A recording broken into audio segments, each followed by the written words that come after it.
আপনাদের সকলকে আমি আন্তরিকভাবে ধন্যবাদ জানাচ্ছি আজকের এই অনুষ্ঠানে উপস্থিত হওয়ার জন্য।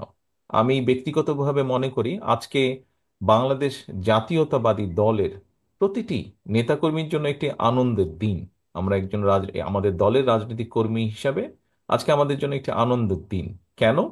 আমরা আমাদের যে মেম্বারশিপ, যেই দলের সাথে আমরা আছি, যেই দলের জন্য আমাদের বহু নেতাকর্মী, এখানে নেতৃবৃন্দ বক্তব্য দিচ্ছেন, বহু নেতাকর্মী আপনারা যারা সামনে বসে আছেন, উপস্থিত আপনারা সহ আমাদের গ্রামে গঞ্জে ছড়িয়ে থাকা 55,126 বর্গ মাইলের মধ্যে হাজারো লক্ষ নেতাকর্মী বহু অবর্ণনীয় নির্যাতনের ভিতর দিয়ে গিয়েছেন, কিন্তু তাও আজকে তারা দলের সাথে আছেন।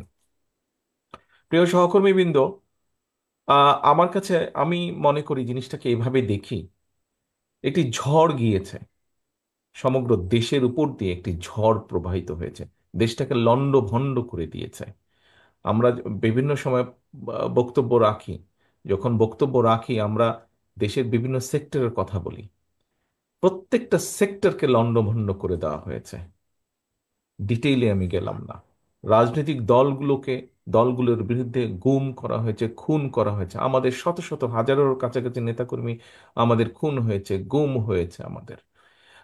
বিএনপি সহ অন্যান্য আরো বিরোধী রাজনৈতিক দল, তাদের নেতাকর্মীদেরকে গুম খুন করা হয়েছে, অত্যাচার করা হয়েছে, পঙ্গু করে দেওয়া হয়েছে আমাদের সহ বহু বিরোধী দলের নেতাকর্মীদেরকে।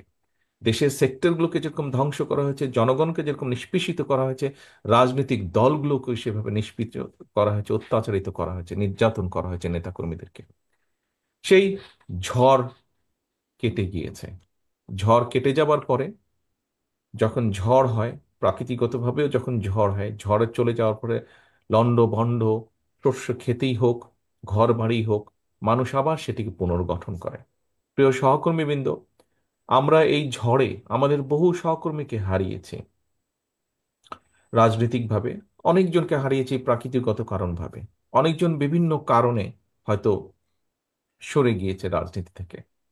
আমরা সেই জন্য দলকে আবার পুনর্গঠিত করব। এখানে নজরুল ইসলাম খান সাহেব খুব সুন্দর একটি কথা বলেছেন, যেই মানুষগুলো এত ঝড়ের পরেও দলটিকে ধরে রেখেছে, যেই মানুষগুলো দলকে নিয়ে গিয়েছে সাধারণ মানুষের কাছে, যেই নেতাকর্মীগুলো, যেই কর্মীগুলো নিয়ে গেছেন মানুষের কাছে, মানুষের মধ্যে ধরে রেখেছে দলগুলোকে, যেই মানুষগুলোর কারণে আজ আমরা আমাদের অবস্থান থেকে আমাদের কথাগুলো বলতে পারছি, সেই মানুষগুলোকে আবার আমরা একত্রিত করতে চাই, ঐক্যবদ্ধ করতে চাই।